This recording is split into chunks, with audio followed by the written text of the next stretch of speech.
Kom ons begin ons diens. Ons sit so en ek gaan vir ons die fotum voorlees, daarna die groet. Ons koning is hier en hy kom na ons toe. En hy sê vir ons, kom na my toe. Almal wat vermoeid en swaar belas is, en ek sal julle rus gee. Want ek is sagmoedig en nederig van hart. My juk is sag en my las is lig. Amen. Geliefdes, ek groet julle vanmôre in die naam van die drie-enige God.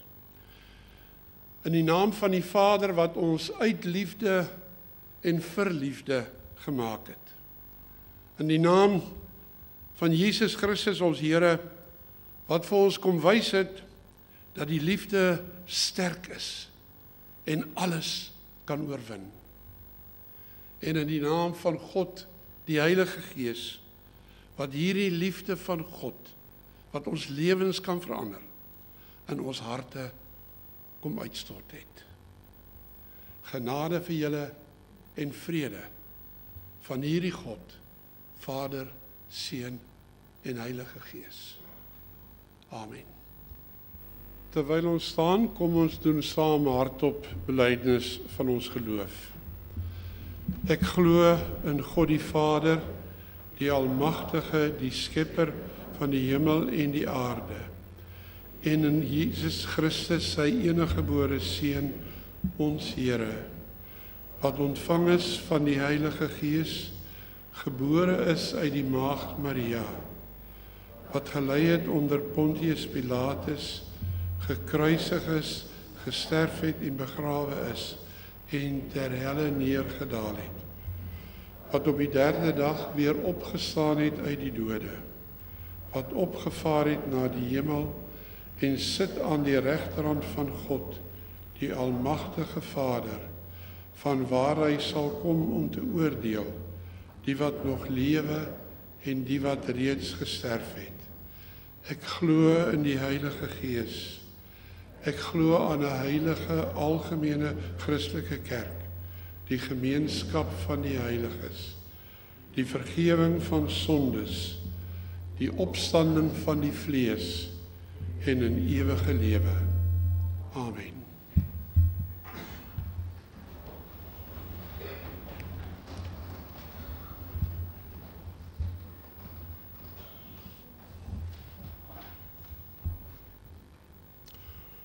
Ons gaan twee gedeeltes saam lees uit die woord van die Here, pas by Palm Sondag. Die eerste is Lukas 19. Is interessant, al vier die evangeliste vertel die geskiedenis van die Palm Sondag. Is 'n bietjie verskillend op plekke, maar ons gaan vanoggend luister na Lukas 19, ek dink is vers 28 tot 44. En daarna wil ek een of twee verse net lees uit Matteus 21. Dit is Matteus se weergawe van die intog, en hy sê daar in 'n sinnetjie iets wat nie in die Lukas verhaal opgeteken is nie. Ons gaan, ek het die skriflesing op die bord hier agter, so u kan dit daar volg. Voordat ons lees, kom ons maak net ons oë toe en ons vra die Here om ons te seën.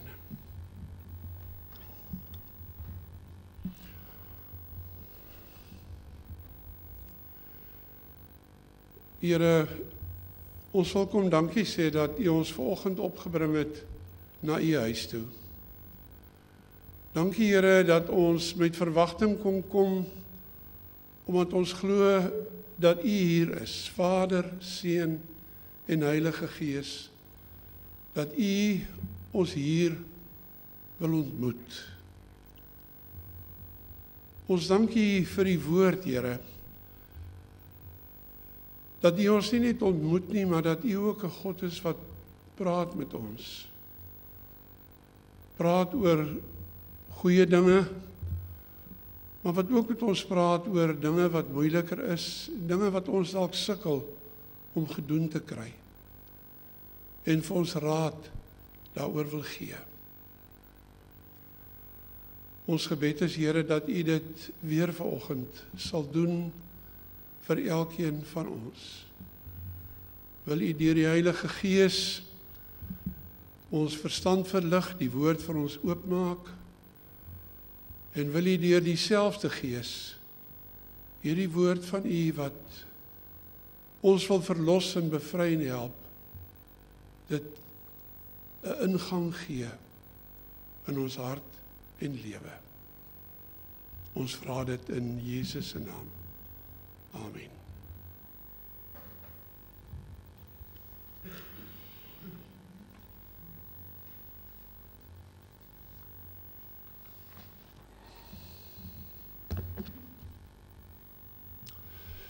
Ek het reeds gesê, broers en susters, dat dit vandag Palmsondag is.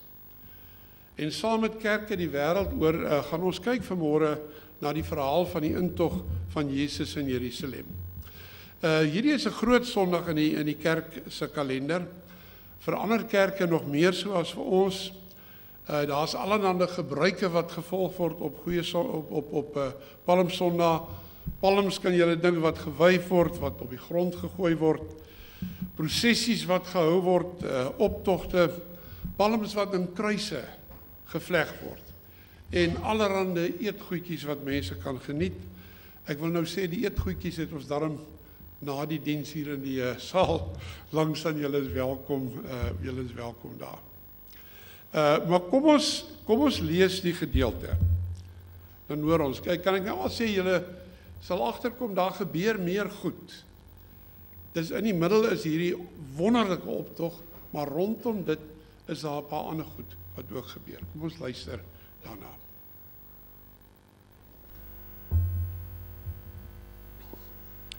Nadat Jesus hierdie dinge gesê het, het hy voor hulle uitgeloop op pad na Jerusalem toe.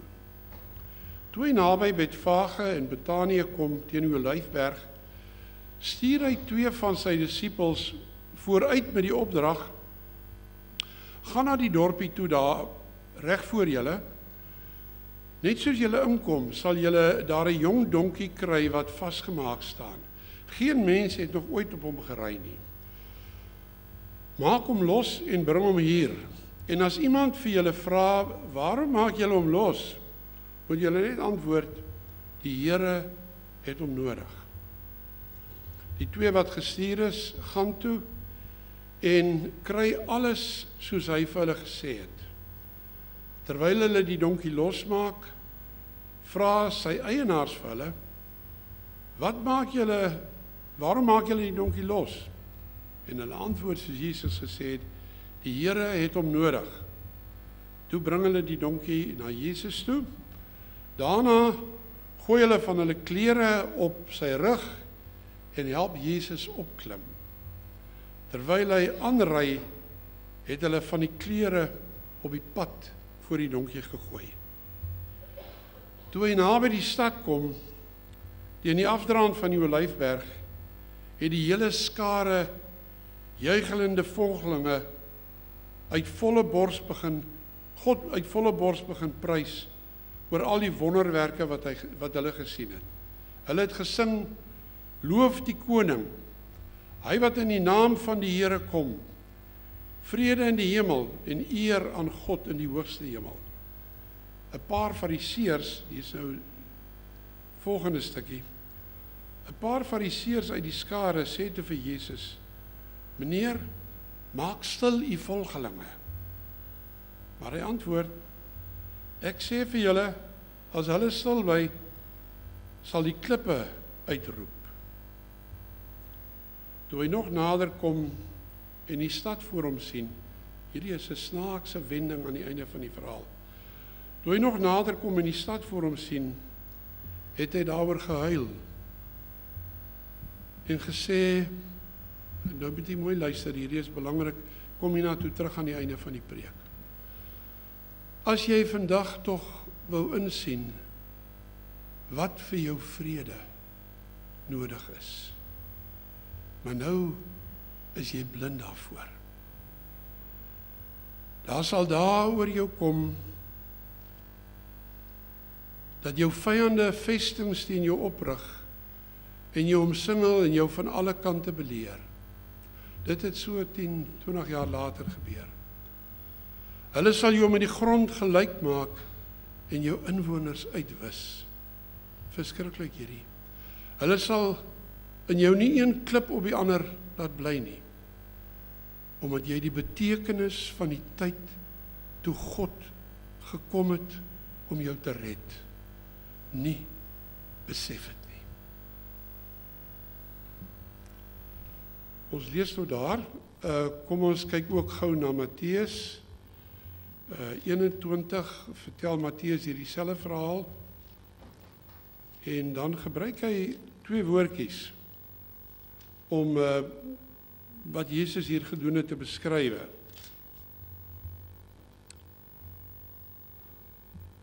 Hy sê oor die instap van Jesus, dit het gebeur sodat die uitspraak van die profeet vervul kon word.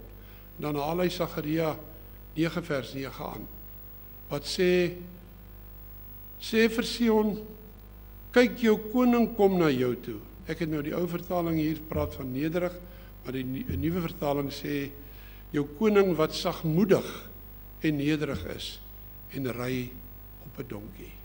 Ek sal terugkom na veral hierdie woord, sagmoedig, wat nogal hier belangrik is.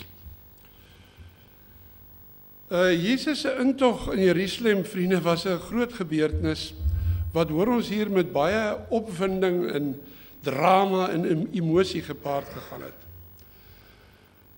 Terwyl Jesus vir lank 'n snaakse ding, sy messiaskap nie openlik verkondig het nie. Julle sal onthou hoe hy doen 'n wonderwerk en dan sê vir die mense, moenie praat hieroor nie. Moenie dit vertel nie. Hy wou gehad dat mense moet dit self agterkom. Terwyl hy vir 'n ruk lank nie sy messiaskap openlik verkondig het nie, is wat hierdie gebeurtenis belangrik maak, is dat hy hier op die dag besluit het, die tyd het nou gekom om dit te doen. Die hele intog en veral die rydiere was op 'n manier voorspel in die Ou Testament as tekens van die Messias se koms. Die Jode het hierdie stories geken, hierdie tekste geken, daarom moes dit vir amper almal van hulle duidelik gewees het wat Jesus wou sê. Ek is die Messias en die Messias is hier. En die volk wat daar was in die wolke hieroor. Hulle het hosannas geskreeu, hoor ons, en gesing en saam met die optog beweeg. Die uur het uiteindelik gekom, het hulle gedink. Die Messias is hier. Nou begin die goeie tye. Maar julle het nou gehoor toe ons die deel gelees het, waar die dag met opwinding en gejuig begin, eindig dit eintlik vreemd. Die dag loop uit en daar gebeur eintlik niks nie. Die Fariseërs kla by Jesus oor wat die mense sê, Jesus antwoord hulle, en aan die einde van die dag amper nog meer hartseer, lees ons dat Jesus gaan staan en uitkyk oor Jerusalem en begin huil oor die stad. Eintlik 'n vreemde en aardige verhaal. Wat gebeur in werklikheid hier met die verhaal? Wat wil die Here vir ons sê met die storie? Dit is baie duidelik dat nie almal wat daar was, verstaan het wat gebeur het nie. Hier gebeur 2 goed, lyk dit vir my, wat ons moet raak sien. Die eerste deel van wat gebeur het, dit het die meeste van die Jode verstaan. Dit was nuus. Jesus wou openlik verklaar dat hy die Messias, die verlosser van Israel in die wêreld is. Hy wou duidelik sê, ek is die Messias, die seun van God. Ons sien dat dit ook bevestig word op 'n interessante manier in die stukkie verhaal van hoe die disippels die donkie moes gaan haal. 'n Donkie waarop niemand nog gery het nie, vasgemaak aan 'n paal. Maak hom los, sê Jesus, voor julle iets vir iemand sê. En as mense vra wat julle doen, dan antwoord julle, hoor nou mooi, die Here, die Messias, het hom nodig. Dis genoeg. Hulle sal weet wat moet gebeur. En dit is 'n vervulling van Ou Testament tekste soos Sagaria vers 9, Sagaria 9 vers 9, wat praat oor die koms van die Messias. 'n hele klomp Jode, sê ek weer, het hierdie tekste geken en hulle moes verstaan het wat Jesus wou sê. Hy is die Messias van Israel. Dit was die eerste ding wat hier met die intog in Jerusalem gebeur het en wat Jesus vir die mense wou sê. Maar broers en susters, daar was 'n tweede ding wat Jesus ook wou sê. Hy wou nie net sê dat hy die Messias is nie, hy wou ook vir die mense sê hoe 'n soort Messias hy gaan wees. En dit het die skare om een of ander rede nie verstaan nie, in elk geval nie dadelik verstaan nie. En dit het te doen gehad met die donkie. Dat die Messias op 'n donkie gery het. Dit is asof hulle in die begin dit nie kon of wou klik nie. Maar stadig aan soos die dag verloop het, het hulle dit begin besef. Hier is iewers iets nie soos wat ons dit verwag het nie. Die donkie was wat hulle nie verwag het nie. Dis nie hoe hulle die prentjie in hulle kop gesien het nie. Die Messias sou sterk wees, magtig. Hy sou op 'n groot wit perd ry. En hy sou hulle vyande uit die pad uitvee en hulle vyande vernietig. Die Jode, vriende, moet jy verstaan, was moeg van verloor en rondgedruk word deur ander mense. Daar was opgegaarde aggressie by hulle. Nou was hulle kans, het hulle gedink, hulle beurt. Nou moes die vyande verwoes word. Nou moes die goeie lewe van oorvloed begin. Nie net vir Israel nie, maar ook vir elkeen van hulle. Maar soos die dag verloop het die teleurstelling posgevat en het hulle begin sien, Jesus is nie die sterk vegtende Messias op die perd nie. Hy was nie die Messias wat hulle gesoek het nie. Dit was die twee goed wat hier by die intog gebeur het. Die eerste het die Jode reg verstaan. Jesus sê en wys openlik dat hy inderdaad die koning van die Jode en van die ganse wêreld is. Dit is so, dit staan vas. Maar hy wys ook dat hy 'n ander soort Messias is, wat nie met robuustheid en mag en geweld sy werk doen nie, maar dit doen met sagtheid en liefde. Ek wil vra, broers en susters, dat ons vir 'n rukkie nou, dis die belangrikste deel van my preek, mooi gaan kyk, net 'n oomblik gaan kyk na hierdie sagtheid van Jesus. Want kom ek sê, ek dink net soos die Jode, sukkel ons ook maar 'n bietjie daarmee. As iets hiervan wat op 'n manier teen ons grein ingaan. Ons hou nie daarvan om rondgestoot te word. Ons hou nie daarvan dat mense ons nie ag nie, of met ons probeer mors nie. En hierdie ding sit diep in ons. Dis dalk meer as enigiets anders. Dis al mense wat sê, waarom party mense op 'n stadium net wegstap van Jesus af. Oor hierdie ding. Die sagmoedigheid. Ons weet dit was die groot ding wat Nietzsche, julle sou al sy naam gehoor het, die bekende Duitse filosoof wat 'n geweldige sterk ateïs geword het. Dit was die groot ding wat hy teen die Christene gehad het. Hy sê, julle is sag, julle is pap, julle veg nie terug nie, julle staan nie op julle punte nie. Ek het nou die dag 'n interessante ding gehoor, dat mense sê, wat navorsing gedoen daaroor, dat mans wat in 'n sterk patriargale omgewing, gemeenskap groot word, ook ontsaglik sukkel met hierdie deel van Jesus.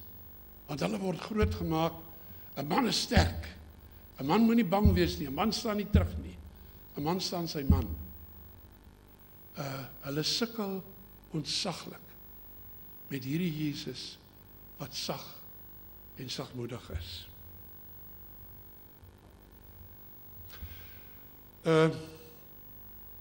Ek moet 'n mooi storie vertel, wat ek dink die punt baie goed illustreer. Dis 'n waar storie van 'n klein niggetjie van my, baie jare gelede. Haar ma het die storie vertel. Sy sê die niggetjie, Marinetta was haar naam, sy het by maatjie langsaan gespeel, sy was so 4 jaar oud gewees. En toe hier vroeër as dat sy verwag het, kom sy terug van langsaan af van die huis in en sy is 'n bietjie norserig. En die ma vra vir haar, wat het gebeur nou? Sy sê vir die ma toe, sy was nou langsaan by Klein Essie gewees. Sy sê, en hulle het nog so lekker gespeel. Weet ma, toe kom die ou duiwel, en die ou duiwel sê vir Klein Essie, klap vir Marinetta. En haar ma sê, en toe, sy sê, toe luister Klein Essie vir die ou duiwel, en sy klap my. En haar ma vra vir haar, toe, sy sê, toe kom liewe Jesus, en liewe Jesus sê vir my, maar Marinetta, klap haar terug. En haar ma vra, wat maak jy toe? Sy sê, toe luister ek vir liewe Jesus, en ek klap haar terug. Dit is snaaks, vriende, as 'n kind van 4-5 dit doen. Maar ek ken Christene van 40, 50, 60 wat vandag nog so dink. En dis 'n ander storie. Hierdie is nie makliker om te leer nie, maar as ons Christene is, moet ons dit ernstig vat. En die Here vra om ons dit te leer. Kan ek sê, broers en susters, dis 'n wesenlike deel van die evangelie van Jesus Christus. As Matteus in hoofstuk 21 die verhaal van die intog vertel, gebruik hy 'n spesifieke woord om Jesus in sy optrede te beskryf. Dis die woord sagmoedig. Hy sê Jesus is sagmoedig en nederig. Die Griekse woord hier is praus en dit beteken sag. Die Engelse sê gentle, humble, meek, sagmoedig. Wat is dit? Wat beteken dit? Kan ek sê, moenie die fout maak om te dink sagmoedig is dieselfde as lamsakkig nie. Dis iets totaal anders. Nietzsche het dit nie naastenby verstaan nie. Sagmoedig beteken dat jy iemand is wat nie glo dat probleme reggemaak word deur bekleierery of veg of skree of beledigings of op my reg te staan nie. Dit is iemand wat glo, soos die Bybel sê, dat jy die kwaad oorwin met die goeie. Dat liefde uiteindelik die stryd wen. Nie deur krag of geweld nie, sê die Here, maar deur my gees. Dis iemand wat Paulus in Filippense 2 duidelik gehoor het, as hy sê, moet niks uit selfsug of eersug doen nie, maar in nederigheid moet die een die ander hoër ag as homself. So los ons probleme op. Hierdie punt, broers en susters, hierdie sagmoedigheid is 'n groot saak in die evangelie van Jesus Christus. Ons hoor dit op meer plekke in die evangelies, Matteus 5, Matteus 11, maar ons sien dit veral ook in die optrede van Jesus. Kan ek jy dalk aan een insident herinner, as jy nou gewonder het daaroor.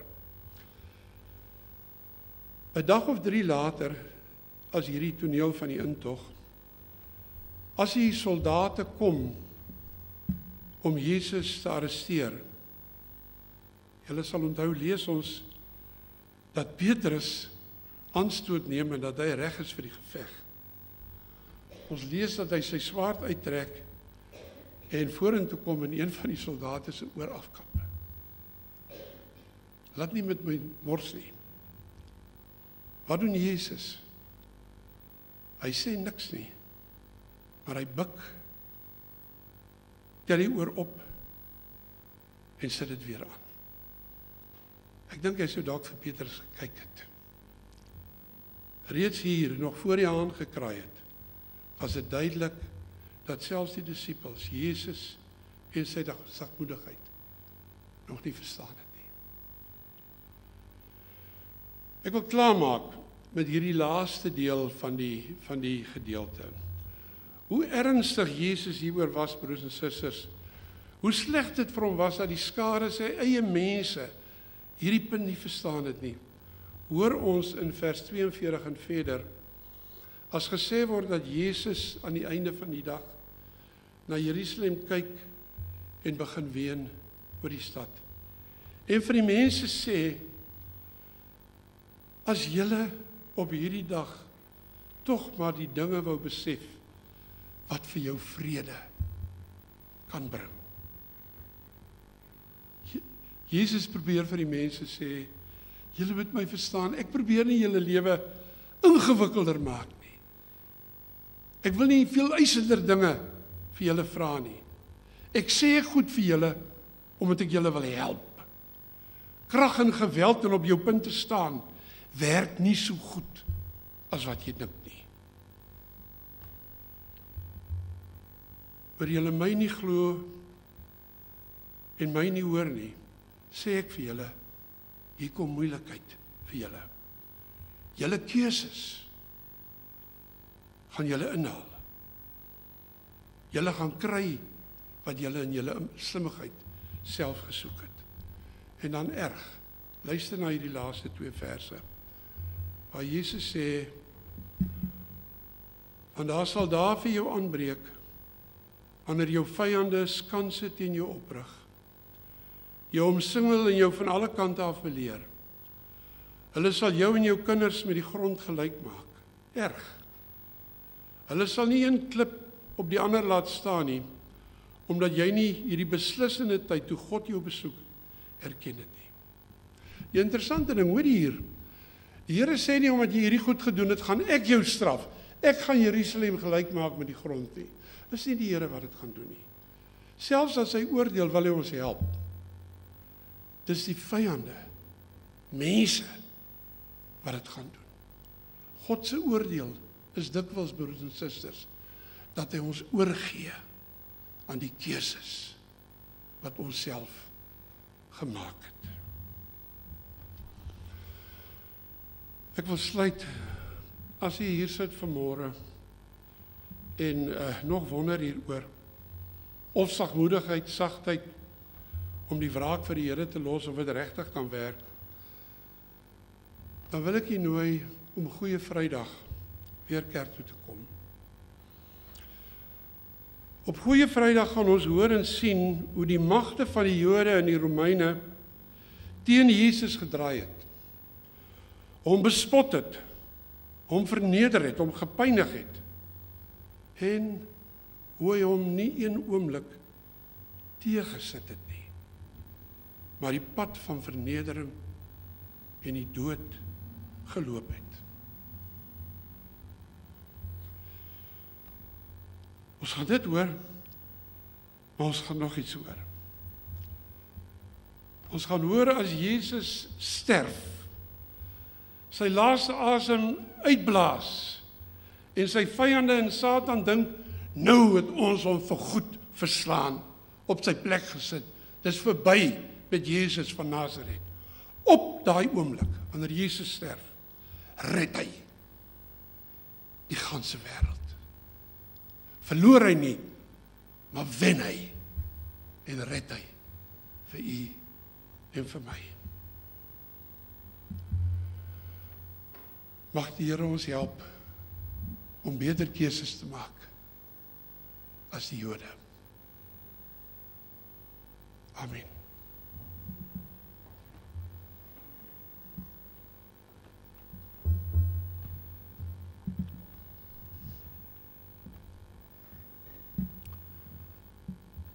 Dankie Here, dat ons so 'n groot en wonderlike en goeie God soos U kan dien. Dankie dat U ons nie altyd roep om na U toe te kom nie, maar dat ons in die woord hoor, Here, dat U eerste na ons toe gekom het. Omdat U ons liefhet, het U ons kom soek toe ons weggeloop het van die huis af.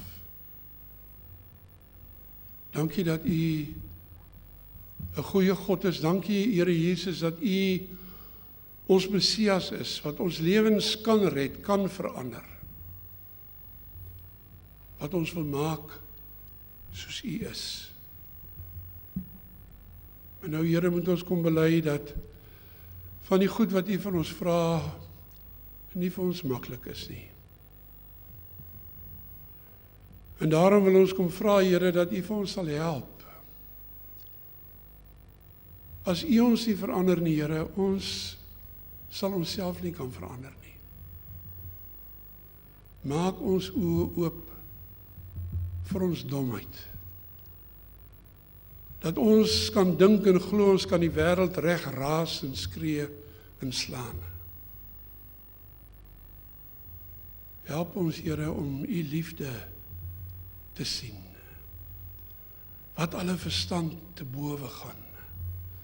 U liefde wat sterk is, sterker as die sterkste mag, wat ons lewe en ons wêreld kan verander. Ag Here, as ons kom vra, maak van ons mense wat glo in die liefde. Ons bid dit in Jesus se naam. Amen.